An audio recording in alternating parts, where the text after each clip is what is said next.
좋은 뉴스가 쌓인다. 뉴스테이블.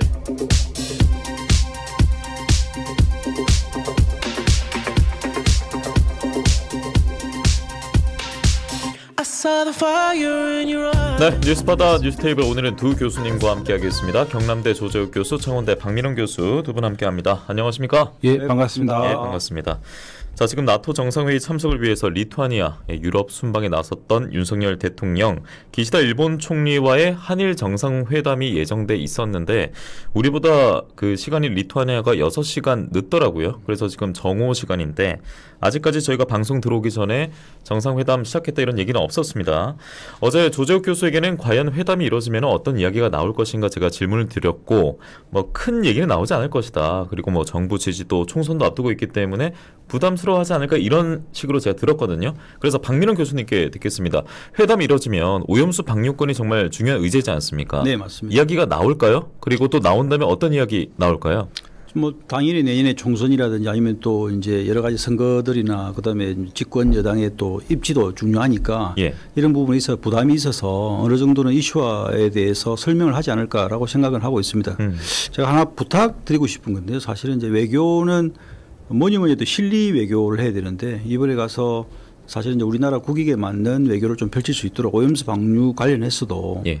그런 이야기를 좀 했으면 좋겠다라는 생각은 가지고 있습니다. 실리라면은 우리도 얻는 게 있어야 된다 이런 말씀으로 듣는 겁니까? 네, 맞습니다. 외교는 줄 거는 주는 척만 하고 받을 거는 꼭 받는 게 외교라는 이제 그런 게 있듯이 예. 사실은 이제 우리나라 얼마 전에요. 뭐 제가 이제 동유럽에 이제 한국 대사하고 같이 저녁을 먹을 일이 있었는데 G7, G8 국가 중에서 유일하게 이제 우리나라 G8이라고 보면 심리적 G8이죠. 네, 심리적 G8이라고 예. 보면 외국을 지배한 적이 한 번도 없는 나라가 우리나라입니다.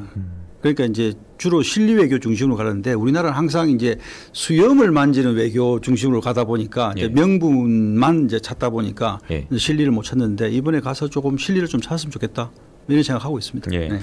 일본의 오염수 방류 앞두고 어쨌든 국내에서 말이 참 많지 않습니까? 네. 뭐 한쪽은 괴담이라고 하고 한쪽은 또 우려를 표명하는 것이고 진짜 안전한지 그러면 그 증거나 과학적 이야기를 가지고 와라라는 이 맞서는 이야기가 나오고 있는데 오늘 제가 기사 찾아보니까 해수부 장관이 제주도에 갔대요. 거기서 검사와 관련해서 큰 염려하지 마시라.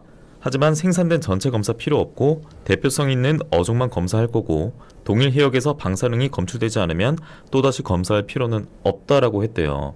이 얘기 듣고 당연히 또 여러 가지 해석이 나오지 않겠습니까? 그래서 윤석열 대통령이 이번 한일 정상회담에서 이런 얘기가 나오지 않더라도 귀국해서는 뭔가 국민들에게 명확하게 얘기를 해야 되지 않을까라는 생각이 들거든요. 교수님 어떠십니까?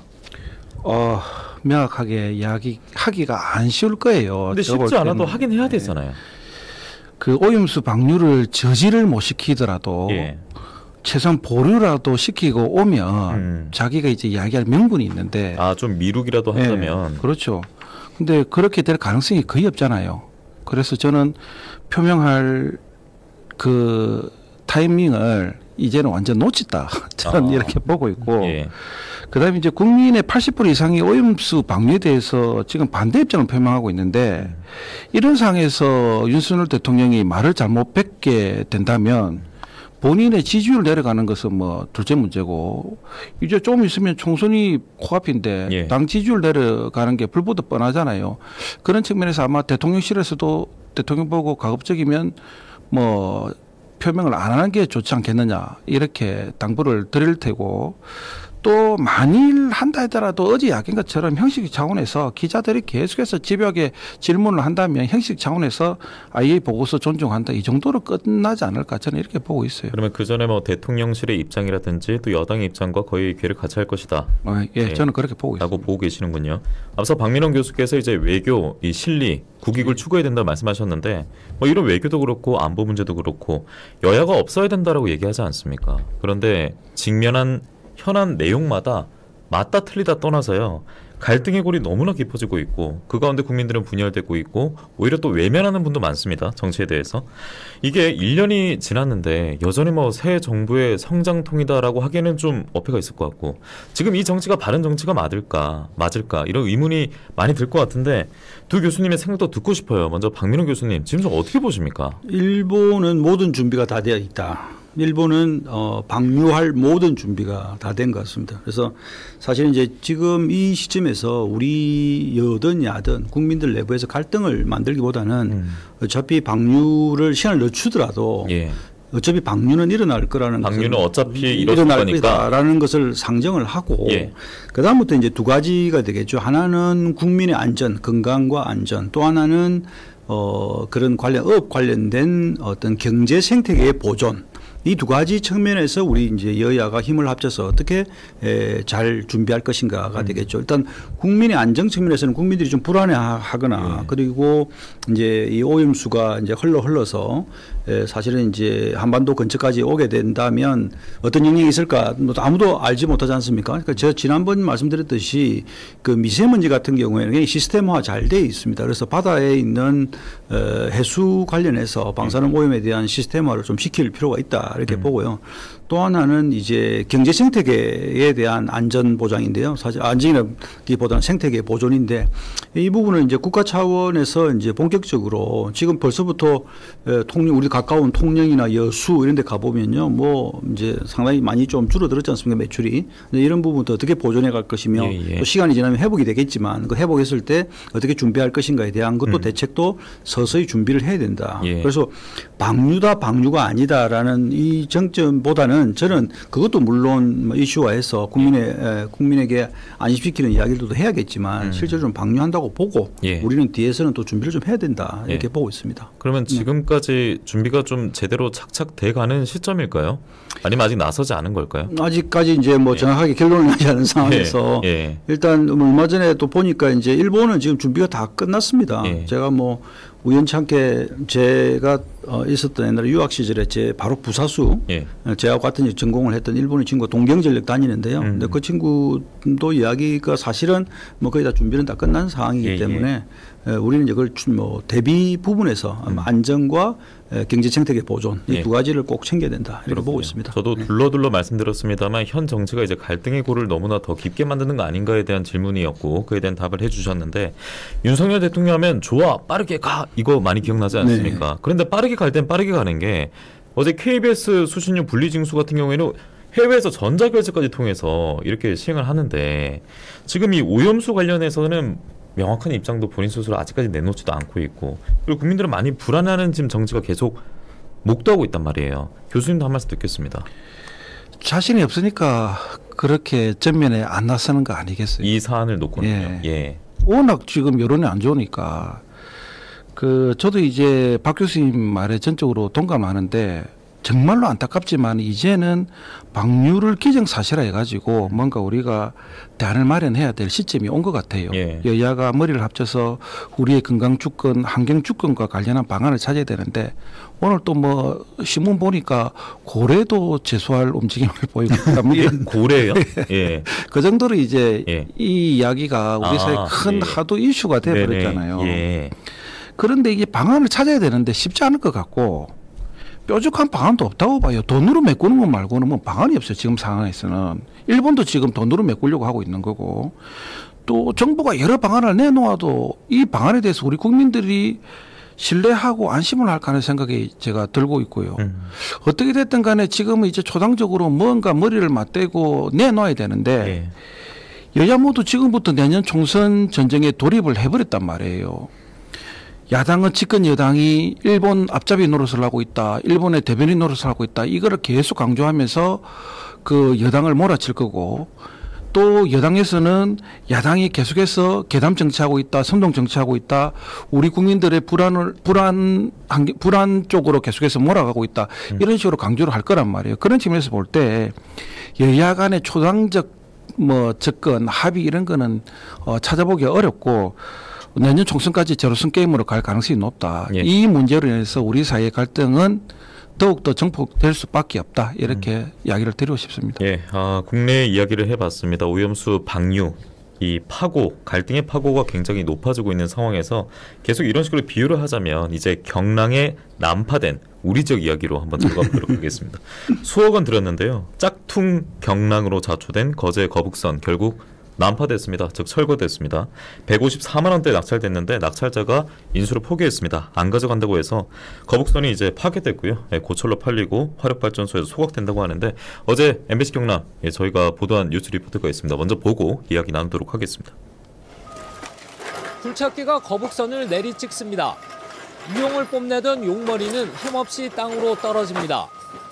굴착기가 선수부터 부수고 들어가자 내부가 훤히 드러납니다.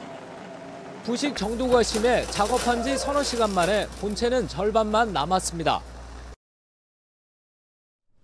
네, 앞서 보고 들으신 그 영상, 이 제작된 거북선을 부수는 그 모습이었는데 지나가던 시민이 마치 거북선의 비명 같다라고 말씀 남겼다고 하고, 이게 충무공의 거북선을 상징적으로 떠올려 본다면 참 처참한 순간이었는데 어떤 거북선인지 모르는 분들 위해서 제가 짧게 빠르게 요약을 해드리겠습니다.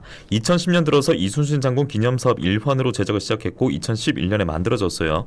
경남도도 원형 복원을 취지로 16억 원을 투입했는데 금강송으로 만들어져야 되는데 수입 목재가 81%나 사용이 돼서 짝퉁 거북선 논란이 드러난 거고요. 제작업체 대표가 구속됐고 여러 번 이제 유찰 끝에 헐값에 낙찰이 됐고 그 또한 낙찰한 사람이 계약 기간 내에 가져가지 못하면서 철거된 일입니다.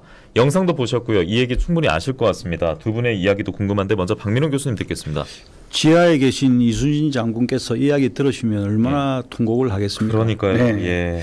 사실 뭐 지나가는 소도 웃을 일인데요. 사실은 이 문화재 복원이라는 건 굉장히 조심해야 됩니다. 우리나라도 국립문화재연구원이라는 게 있거든요. 거기에 보면 이제 고고연구, 미술, 건축, 환경 뭐 굉장히 많은 연구도 하지만 복원 연구도 굉장히 하고 있습니다. 사실은 이 부분을 충분히 같이 좀 협의를 하든지 자문을 구하든지 하고 그리고 관련된 뭐 16억 원 정도면 충분히 할 수 있었던 일들이 굉장히 많았었는데 복원은 이렇게 쉽게 해서는 안 된다라는 교훈을 준 것 같고요. 하나 제가 제안을 좀 해드리고 싶습니다. 예. AR, VR 최근에 이제 뭐 증강현실이라든지 이런 가상현실 프로그램들이 굉장히 많은데요. 거북선이라든지 아니면 하객전이라든지 이런 전투 장면을 자기의 스마트폰으로 가지고 가면 예. 통영 근처에 가면 이렇게 바다를 비추면 그런 장면들이 전쟁을 하는 모습이라든지 이런 것들을 우리가 시민들이 볼 수 있는 걸로 16억 원이 있으면 충분히 재미있게 구성되었으며 영원히 사라지지 않는 그것이 자주 뭐 계속 이어져 나가는 그런 유산이 되었을 건데 수입 자재 81%를 사용해서 16억 원으로 이걸 만들어서 다시 화력발전소 불쏘시개로 사용했다?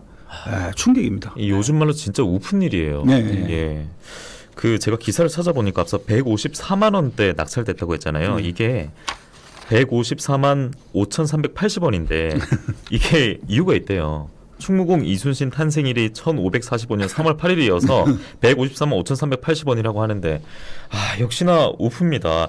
그 경남에서 그 뭐 민자 사업도 그렇고 여러 가지 봤을 때 저번에 어떤 정치인께서 출연해서 말씀하셨는데 경남이 사기 이런 것에 있어서 경남 맛집이래요. 예. 너무 심각한 일 아니겠습니까? 저희가 그냥 웃고 넘길 일이 아닙니다, 교수님. 이게 이제 대표적인 탁상 행정 결과예요. 예. 그 공무원들이 현장을 방문해 가지고 제대로 검증을 했으면 이런 일이 안 일어났을 건데 그 검수 없이 업자만을 믿고 맡긴 결과로 이 짝퉁 거북선이 나왔단 말이에요. 책상에 앉아서 편히 사업을 진행을 하려고 했고 그러한 공무원의 그 안일주의 자세가 짝퉁 거북선을 만들었다고 보시면 되고 그 사업을 진행을 함에 있어서 많은 돈이 투여가 되는데 이 돈이 혈세라고 생각을 했으면 이런 또 결과가 안 나왔다고 봐요. 예컨대 본인 돈 16억 원을 들여가지고 자기 집을 짓는다고 생각을 해보세요. 업체한테 모든 것을 일임하고 맡기겠습니까? 매일은 기본이고 수시로 현장에 방문해가지고 제대로 공사하고 있는가, 제대로 된 그 자재를 쓰고 있는가 하나부터 끝까지 다 간섭할 거잖아요.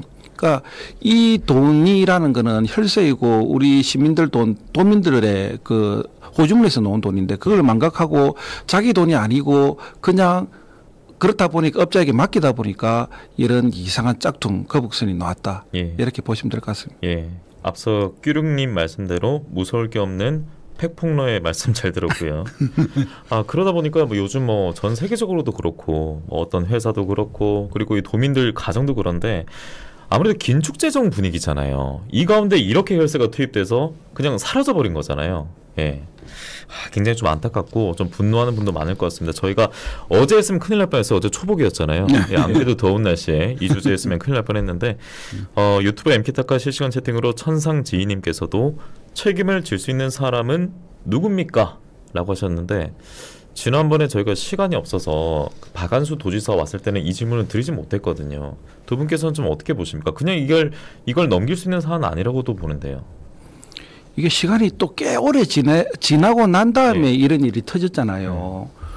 그 박안수 도지사는 그냥 넘어가지 않겠다고 했고 결국 그렇게 이야기한 거는 도비가 그 충당이 됐기 때문에 그런 이야기를 했는데 그 저는 한번 책임 소지를 따져 가지고 이번에 그 도가 조금 모범 그 사례를 한번 만들어 놨으면 좋겠어요. 이런 일이 재발했을 때는 앞으로 공직생활 쉽지 않다라는 것을 한번 또 만들어 줬으면 좋겠어요. 뭐 공무원 직원분들의 무사한 일에 대한 책임도 있어야 되지만 제일 중요한 것은 행정 시스템적인 책임도 같이 들어가야 되면서 사실은 이제 이런 일들이 벌어지면 어떤 뭐 사람을 대상으로 책임을 묻는 것도 뭐 물론 필요할 땐 필요하지만 제일 중요한 것은 시스템적으로 문제가 없었는가 이걸 한번 꼭 짚어봐야 된다.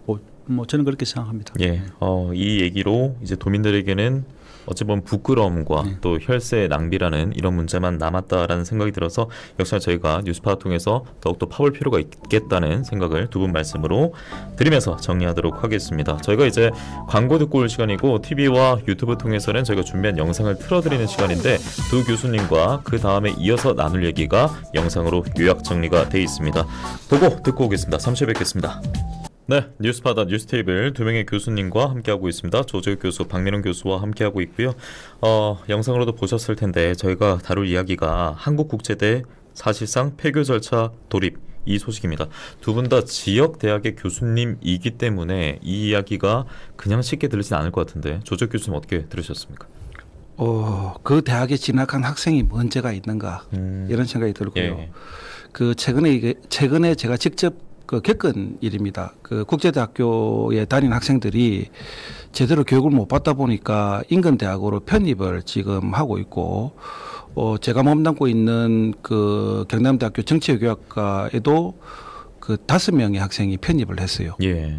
근데 상담을 한번 해보니까 학과장을 상담을 해보니까 대학이 이런 곳이구나라는 걸 처음 느꼈다요. 그럼 어떤 의미입니까? 그래서 수업도 제대로 받지도 못한 것 같고 대학을 제대로 다닌 느낌도 아니었는데 캠퍼스에 뭐 휑하고 이러니까 그리고 코로나 때문에 물론 힘들었지만은 5월달 되면 축제도 하고 뭐 또 미팅도 하고 또 수업뿐만이 아니라 인근에 있는 그 상가에 가서 맥주도 즐기고 뭐 이런 게 이제 대학 문화인데 로망을 떠나서 수업조차 제대로 못 받으니까 동아리 활동은 아예 뭐 꿈도 못 꾸고 그래서 이 친구들이 수업을 거의 처음 받아본 것처럼 이야기를 해요. 대학 수업이 이렇구나라는 거를 이제 대학 3학년쯤 돼서 이제 느끼게 된 거고, 그다음 또 학교 인근에 그 상가들에 가서 또 술 한잔 나누고 친구들하고 이야기를 들어보니까 자기와 생활했던 걸 너무나도 동떨어진 이야기를 하고 있으니까 자기가 이 2년 동안에 너무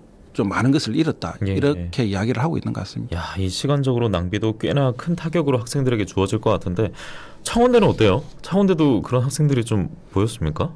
제가 뭐 지금 말하기 참 상당히 조심스러운데 제가 아직까지 한국국제대 편입생은 본 적이 없어가지고 네, 뭐 그래도 제가 이번 사건을 보게 되면 원래 이제 교차로에서 두 차가 이렇게 사고가 날 때는 두 운전자가 동시에 이렇게 방심할 때 생기거든요. 그래서 부실 경영과 학력 인구 감소라는 두 사건이 동시에 터진 거 아닌가. 이게 폐교의 원인이다. 네, 직접적인 원인은 그 두 개가 동시에. 근데 많은 대학들이 학력 인구 감소에 대한 대비를 하고 경영을 부실 경영을 하지 않으려고 애를 쓰는데 그 부분에서 좀 사고가 나지 않았느냐 이렇게 봅니다. 뭐 지역 대학의 지금으로 봐서는 최초인 것 같은데 네, 앞으로 파장이 좀 많이 좀 걱정이 됩니다. 우리가 어렸을 때 환경오염 우리가 막아야 된다, 지구를 지켜야 된다 하는 것처럼 저도 한 2010년대 뭐 후반인가요? 그때부터 지역대학 위기다, 뭐 벚꽃 비교하면서 많이 얘기하지 않습니까? 근데 진짜 현실이 되는 것 같고 저는 한국국제대 이 사태가 한국국제대만의 문제가 아니라 어찌 보면 지역대학 위기의 시작이 아닐까라는 생각 들거든요. 학력 인구 감소 때문에 모든 대학이 어려워지고 있는 건 사실인데 예. 제가 볼 때는 재단이 투명하지 못한 것도 분명히 있는 것 같고 그것도 큰 역할이죠. 예, 그다음 준비를 제대로 안 한 것 같아요. 지방에 있는 거의 모든 대학은 10여 년 이상 계속해서 지금 마이너스 구조 조정을 하고 있습니다. 인원 감축을 계속하고 있거든요.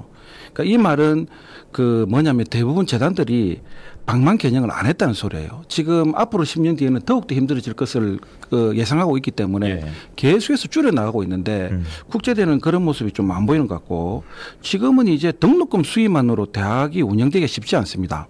그 등록금이 동결된 지가 한 10년 가까이 돼요. 예, 그래서 지금 이제 등록금 수입 플러스 총장들이 기부금을 받기 위해서 굉장히 동분서주하고 있고 이 외에도 이제 대학 자체 내에서 수익 사업을 펼치기도 하고 제일 큰 거는 뭐냐면 큰 비중을 차지하고 있는 것은 정부 지원 사업입니다. 정부 지원 사업을 받지 못하면 대학이 존립 근거가 없어질 가능성이 꽤 커요. 그래서 이 정부 지원 사업을 받기 위해서 모든 대학들이 혈안이 돼 있고 정말로 열심히 노력을 하거든요. 교직원들이. 그러니까 최근에 이제 글로벌 사업이라든지 뭐 이런 사업을 따기 위해서 정말로 열심히 노력을 해요. 이런 것을 통해서 대학이 운영이 되는데 국제대학 같은 경우는 정부 지원 사업을 뭐 받았다는 소식을 들은 적도 없고 뭐 이런 거를 볼 때 학교 측에서도 준비를 꽤 소홀히 한 거 아닌가 이렇게 보고 있습니다. 그 킬러 문항 배제 때부터 해서 여러 가지로 우리 지역의 학생들은 참 혼란스러운 시기에 놓였습니다. 제가 앞서 그 작가님한테 들었는데 군대를 이제 가야 되는데 그 학생이 이 학교가 갔다 오면은 아니면 도중에 없어질까 걱정도 많이 해서 우왕좌왕 한다고 하더라고요. 2031년과 32년쯤 되면요. 학령 인구하고 전국 4년제 대학 정원하고 같습니다. 그럼 어떻게 되는 거예요? 그러면 이제 그 나머지 뭐 전문대학이라든지 이런 데서는 모든 학생이 다 대학을 간다 하더라도 아무도 입학생이 없다고 보시면 됩니다. 그러니까 자기가 군대 갔다 오면 학과가 없어지거나 뭐 어떻게 돼야 될지를 모르는 경우는 뭐 다반사로 일어날 수 있고요. 지금부터 준비를 철저히 되는 저는 한 가지 이제 굉장히 조심스럽게 봐야 되는 게 이게 대학의 문제다. 대학의 어떤 위기다라고 바라보면 절대 안 된다. 대학은 생태계거든요. 대학은 지역사회의 생태계인데 제가 간단하게 설명드리면 서울이라는 도시를 우리 뭐 부산은 관광도시, 해양도시 이렇게 하잖아요. 서울은 대학도시입니다.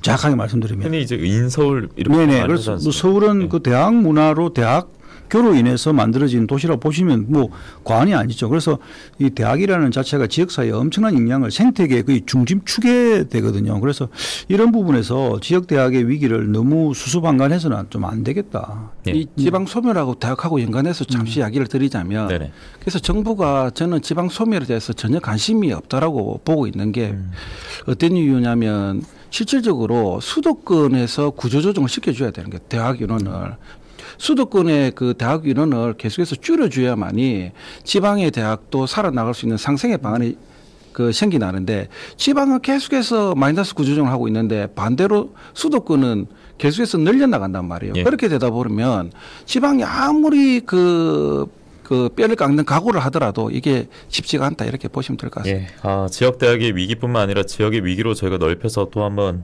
살펴봐야겠고요. 시간 관계상 오늘 말씀은 여기까지 듣도록 하겠습니다. 경남대 조재욱 교수, 창원대 박민영 교수 함께했습니다. 고맙습니다. 네, 고맙습니다.